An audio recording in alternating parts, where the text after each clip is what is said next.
Hace tiempo que no subía ningún tipo de vídeo de estos, ¿no? Para introducir cómo está avanzando la situación en los frentes. Enseguida la veremos en el informe habitual.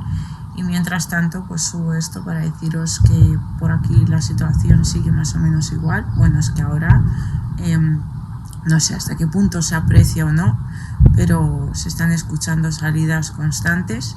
La artillería rusa sigue trabajando.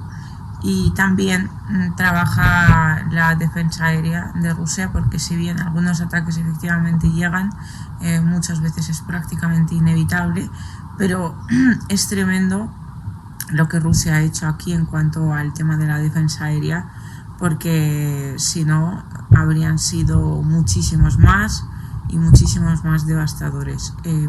Yo creo que igual sí que se aprecia. Ahora justo ha habido como una serie de salidas, llevan toda la madrugada, desde las 4 de la madrugada más o menos. En mi canal de Telegram, de hecho en el vídeo que subí en el redondito este, se aprecia perfectamente un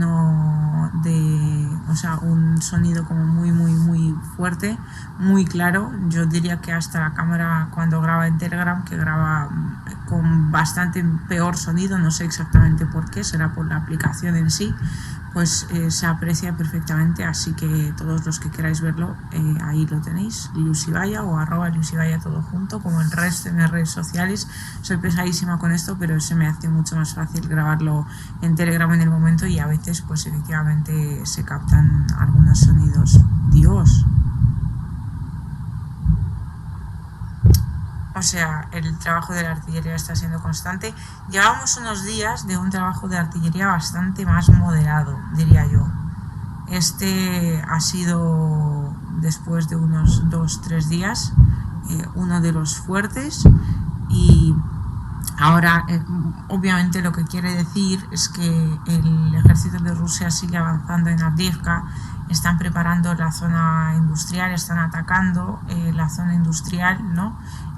Que ya os comenté, es muy parecida a Mariupol. En general, he subido en su momento a Telegram algunos vídeos de cómo son las fortificaciones en Avdiivka, y es que hay trincheras que literalmente están hechas de hormigón, con puertas blindadas. O sea, es una zona fortificada. Yo diría que de todo el frente ucraniano es la zona más fortificada por excelencia. Y perdonad, que es que iba a tragar saliva, pero al final casi me atraganto. Pues así es más o menos como se vive la situación sobre el terreno. Yo voy hablando y ahora pues ahí se sigue escuchando el trabajo de la artillería. No están cerca, así que algunos disparos igual se escuchan con más claridad que otros. Y dicho esto, pues vamos a pasar a comentar la situación sobre los frentes. Vamos a hacer un pequeño resumen porque han pasado cosas importantes. Los misiles ATAK-MS ya están en Ucrania. Bueno, de hecho creo que llevaban en Ucrania bastante más tiempo, y ahora ya han atacado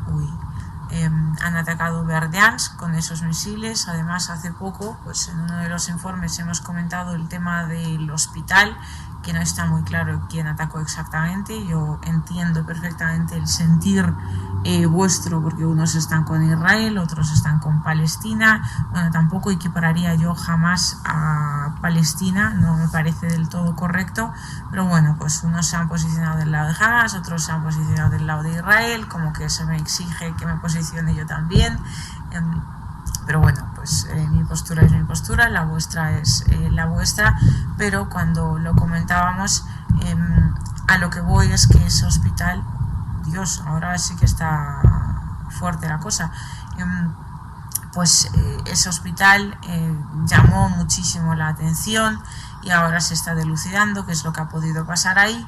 Pero sin embargo, ayer mismo también Ucrania, como tantas veces suele hacer, atacó también un hospital, y además una especie de ambulatorio, pues como el ambulatorio que reconstruimos en Talakovka, enviamos allí 2 veces ayuda humanitaria, pues un ambulatorio parecido, que generalmente los ambulatorios suelen ser el único punto médico que tienen algunos pueblos muy pequeños, ha sido atacado recientemente, bueno, fue atacado ayer por las fuerzas ucranianas, y además fue atacado también el hospital central de Aloski. Ambos están ubicados en la región de Gerson. En el caso del hospital central, por suerte no ha habido víctimas, pero sí que es cierto que se han quedado sin coches en los cuales sacar a los heridos o poder atender sobre todo a la población civil, porque recordemos que muchas veces los vehículos es lo más importante que se tiene en estos hospitales, porque precisamente del hospital central dependen muchísimos puntos ambulatorios, como uno de los que ha sido atacado, y de esos puntos ambulatorios es fundamental, es fundamental poder llegar a ellos, tener algún tipo de vehículo que pueda llegar para sacar de ahí a aquellos que necesiten ser trasladados al hospital central. Eso por un lado. Y obviamente en la comunidad occidental absolutamente nadie ha dicho nada al respecto, no hay ningún titular. Aquí estamos hartos de verlo, y cada vez que hablo con la gente que voy conociendo dicen lo mismo, ¿no? Que de hecho algunos dicen: hemos estado en Kiev, bueno, estuvimos, mejor dicho, en Kiev hace años, y alucinamos con lo que salía ahí en los telediarios, porque dices, es que no es la imagen que estamos viviendo aquí. ¿Dónde está Donetsk? ¿Qué está pasando con los medios ucranianos? Y eso os digo de hace años, porque obviamente han ido preparando el terreno, ¿no?, para que los ucranianos de a pie, los que viven allí, hay que comprender que también es una guerra informativa, pues no estuvieran nunca al tanto de lo que Ucrania estaba haciendo aquí y de lo que sigue haciendo en estos territorios. Ahora obviamente la guerra informativa es muchísimo más fuerte de lo que lo era hace años. Así que por un lado pues está el tema de Berdiansk, de Gerson, donde ha sido atacado un hospital y donde también fue atacado un punto ambulatorio. Y por otro lado tenemos el tema de los misiles ATACMS, que ya Vladimir Putin ha dicho que obviamente no cambiarán la situación sobre el terreno. A ver, claro que no cambiarán la situación sobre el terreno, está meridiano, ya ha sucedido. Sí que creo que lo vais a poder escuchar bastante bien todo esto en cuanto al trabajo de la artillería. Ya lo hemos vivido con los Storm Shadow, ya lo hemos vivido con los Scalp, ya lo hemos vivido con los Leopard, lo hemos vivido con los Challenger. Ahora les llega el turno a los Abrams y les llega el turno a los misiles ATACMS, ambos de producción estadounidense. ¿Qué es lo que va a suceder? Pues lo que va a suceder es que la Federación de Rusia en algún momento, al igual que ya hizo con los Storm Shadow muy particularmente, y esto lo comentamos en uno de los informes, al final también aprenderá a derribar los misiles ATACMS. Cada vez va a perfeccionar más la técnica, tanto del trabajo de la guerra electrónica, como que lo que hace es inhabilitarlos, por así decirlo, y como el trabajo de la defensa aérea, que ya sabe a día de hoy derribar los Storm Shadow, y esto al principio era algo absolutamente impensable y absolutamente inconcebible. Y los Abrams igual. Lo que pasa es que los Abrams tienen una complicación, ¿no?, en cuanto a los ataques contra los mismos, y es que Ucrania obviamente no los va a sacar a pasear así como así, va a intentar cuidarlos para mantener intacta, o al menos lo más intacta posible, la imagen del complejo militar estadounidense. Eso de hecho ya lo vimos con los Leopard. Lo que pasa es que los Leopard al principio los sacaron, Dios, no sé si lo escucháis, pero te estaba hablando de todo, literal.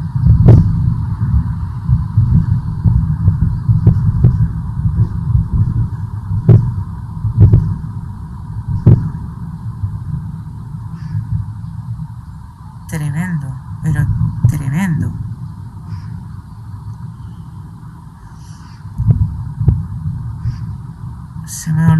hasta de lo que estaba hablando. Tremendo, o sea, esto lo hemos vivido al principio de la ofensiva rusa en Avdiivka y ahora, madre de Dios, o sea, os recuerdo que Rusia se quedó sin misiles. Bueno, de hecho es uno de los vídeos que más me encantó hacer de investigación en el canal de Luis Ibaya Geopolítica, donde podéis seguirme para más análisis geopolíticos en profundidad, y aprovecho para recomendaros ese vídeo en particular porque ahí hice una recopilación de cuando Rusia se fue quedando que si sin misiles, que si sin comida, que si sin soldados, y yo creo que ha salido un vídeo bastante gracioso dentro de lo trágica que es la situación, tanto en términos de que al final estamos viviendo en una guerra y obviamente en términos también de la tremenda propaganda mediática por parte de Occidente que dentro de esa guerra pues tenemos que vivir. No recuerdo exactamente dónde me había parado, me han dejado a cuadros con esta ráfaga, yo pensaba que final, pero lo cierto es que todavía siguen. En resumidas cuentas, creo que estaba hablando de los Leopard y de los Abrams. Vamos a ver qué desempeño tienen sobre el terreno. Recientemente también Reino Unido ha enviado a Ucrania unos misiles, un sistema de defensa aérea, un sistema móvil además que se puede instalar pues que si en barcos, que si en aviones, y ese sistema de defensa aérea todavía no está probado. Es decir, lo que estamos comprobando una vez más aquí es que Ucrania está sirviendo de una especie de campo de pruebas, ¿no?, donde se están testando de forma constante las armas occidentales, y en general el complejo militar industrial de Occidente tiene la oportunidad de probar sus juguetitos bélicos básicamente en gente real. Esto es como una especie de laboratorio militar, si se quiere. En un momento dado incluso escribieron sobre ello los medios occidentales, pero bueno, así es la realidad. Quiero decir, no hay mucho que decir al respecto. Entiendo que debería llamar poderosamente la atención porque al final se está jugando con vidas humanas, ¿no? Pero la guerra en algunos puntos nos ha hecho tremendamente empáticos y sensibles, sobre todo en mi caso al sufrimiento de la población civil en cualquier parte. Pero por otro lado también ya hemos aprendido a vivir dentro de esa constante propaganda occidental, así que de alguna manera también nos ha hecho insensibles, ¿no?, a estos hechos que deberían llamar nuestra atención y deberían protagonizar todos y cada uno de los titulares occidentales, y ya ni siquiera nos sorprendemos. Bueno, sí, utilizan esto como si fuera un campo de tiro para los instructores y los soldados de la OTAN que se encuentran sobre el terreno. Sí, utilizan esto como un campo de pruebas o un laboratorio del complejo industrial militar occidental. Sí, es realmente lo que sucede, es absolutamente triste, es desolador, pero al final hay que seguir adelante y en mi caso seguir reportando, y en el caso del ejército ruso seguir intentando combatir todo lo que envíen aquí. Así que obviamente la llegada de los ataques MS no cambiará la situación sobre el terreno. Tremendo, 13 minutos llevo hablando y llevan 13 minutos, bueno, no, llevan desde las 4 de la madrugada, pero ahora juraría que han intensificado bastante. No cambiará nada. Rusia también está modernizando su complejo industrial militar, también se está adaptando a las nuevas realidades, está marcando tendencia en algunos puntos incluso. De hecho, en Israel hace poco se reían de los inventos que se instalaban en los tanques rusos, que es como una especie de barbacoa, entre comillas, se llama, para que los drones no puedan alcanzar dichos tanques. Se reían hasta que tuvieron que instalarlo en los Merkavas porque los proyectiles de Hamas y sobre todo los drones de Hamas pues estaban alcanzando esos Merkavas, que ya hay unos cuantos quemados, no recuerdo bien si son 4 o 5 ya a día de hoy. Y claro, entonces el ejército de Israel tuvo que aprender del ejército ruso, que a día de hoy es, junto al ucraniano, el único ejército que tiene digamos experiencia en combate real, en combate no voy a decir de verdad, pero en combate comparable a lo que el mundo ya vivió con la Segunda Guerra Mundial. Y luego, por último, vamos a comentar brevemente pues estos intentos de desembarco de Ucrania que se están produciendo en la región de Jersón, que de momento no están surtiendo mucho efecto. En su momento ya dije que Ucrania estaba acumulando fuerzas, hay cerca de 12.000 soldados que están ahora mismo ubicados en la región de Jersón, esperando a que les den la orden para llevar a cabo un ataque, otro intento de ofensiva. Pero también recalqué en su momento que es una operación que en definitiva me parece absolutamente suicida, porque yo es que no sé exactamente qué esperan conseguir con ello, salvo perder más y más cantidad de hombres, lo cual ya de por sí sigue sucediendo en Artyomovsk, antigua Bakhmut, y ahora pues también va a suceder en Avdiivka, ya está sucediendo de hecho en Avdiivka, donde están destinando constantemente refuerzos. Y teniendo en cuenta que la ofensiva rusa está obligando a Ucrania a, digamos, alargar a todos sus efectivos, repartirlos por el frente, pues la ofensiva en Jersón, una ofensiva exitosa, se vuelve cada vez menos real. Y en este sentido, pues obviamente Ucrania intentará cruzar el río, pero de momento esto se está produciendo en grupos de 10, 15, 20 personas y no está realmente teniendo demasiado éxito. Son grupos que terminan siendo eliminados por las fuerzas de Rusia y el frente no se está moviendo en realidad tanto como a Ucrania le gustaría. Pues quizás hay intercambios de algunas localidades que muchas veces cambian de manos hasta varias veces por día, aunque ahora se podría decir que esto se produce en bastante menor medida de lo que se produjo durante la contraofensiva ucraniana. Dicho esto, también voy a monitorear a ver si mientras he estado hablando, ¿no?, esta noche ha sucedido algo que me gustaría añadir a este vídeo en particular. Muy probablemente sigáis escuchando estos tambores. La artillería rusa sigue trabajando incansablemente. De momento, pues durante el tiempo que he estado hablando lo habéis podido escuchar, creo, con bastante claridad. Si hay que añadir algo, lo añado ya desde mi estudio improvisado. Y mientras tanto, hasta aquí el resumen del frente y el resumen de lo que está ocurriendo ahora mismo en el frente ucraniano, salvo, me faltaría por añadir, casi se me olvida, el hecho de que Joe Biden está intentando amarrar una ayuda para Ucrania antes de las elecciones estadounidenses y hasta que lleguen las elecciones estadounidenses para que les dé. Ya sabéis que la iniciativa consiste en sumar a Ucrania y a Israel, es decir, ahora la ayuda no va solo para Ucrania, sino que va a ser conjunta, y estamos hablando de 100.000 millones de dólares que quieren destinar a ambas causas. La gran mayoría de este dinero muy probablemente vaya para Israel, pero también hay que tener en cuenta una cosa: esto de juntar a Israel y a Ucrania no es simplemente para quitarle dinero a Ucrania y dárselo a Israel o disminuir de alguna forma la ayuda a Ucrania.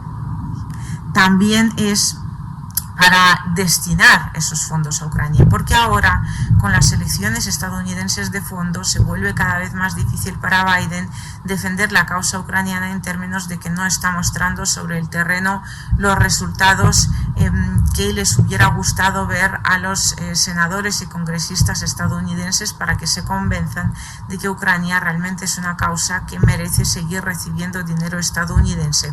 Así que, juntando esa ayuda con Israel, se está aprovechando la fuerza del lobby judío dentro de Estados Unidos y, claro, es mucho más fácil explicar a los congresistas y los senadores que a quien hay que ayudar es a Israel, y bueno, pues ahí como que se mete a Ucrania en el mismo saco y se vuelve de alguna manera mucho más fácil destinar dinero también para la causa ucraniana. En cuanto a la causa israelí, ya está habiendo duras críticas dentro de Estados Unidos. En general, lo que ha ocurrido con el hospital en la Franja de Gaza ha provocado manifestaciones masivas, no solo en Estados Unidos, de hecho frente al Congreso, y ha habido incluso una especie de toma del Capitolio por parte de los partidarios de dejar de apoyar a Israel, por parte de aquellos que exigen que Israel pare la masacre que está llevando a cabo a día de hoy en la Franja de Gaza. Pero también ha habido manifestaciones en Turquía, ha habido manifestaciones en Irak, la gente se ha agolpado frente a las embajadas estadounidenses, embajadas occidentales, de países occidentales en general. Y bueno, en definitiva, este intento de Biden de amarrar ahora, tremendo, no sé si lo seguís escuchando, pero es que todo lo que sigue retumbando es que sigue trabajando la artillería rusa de pam, pam, pam, pam, pam, o sea, esto... Disculpad que se me había activado la alarma, ya había tenido la alarma de la artillería de la Federación de Rusia. Pues eso, que esto no hay que perderlo de vista. O sea, que no es tanto, hay mucha gente que dice, no, es que Estados Unidos va a abandonar Ucrania. ¿Qué va? No van a abandonar Ucrania tan pronto, y Ucrania, ya lo dije en su momento, va a seguir recibiendo el dinero necesario para seguir intentando desgastar lo máximo posible en la Federación de Rusia. Y si tienen que utilizar a Israel para colocar más ayuda para Ucrania, para conseguir más ayuda para Ucrania,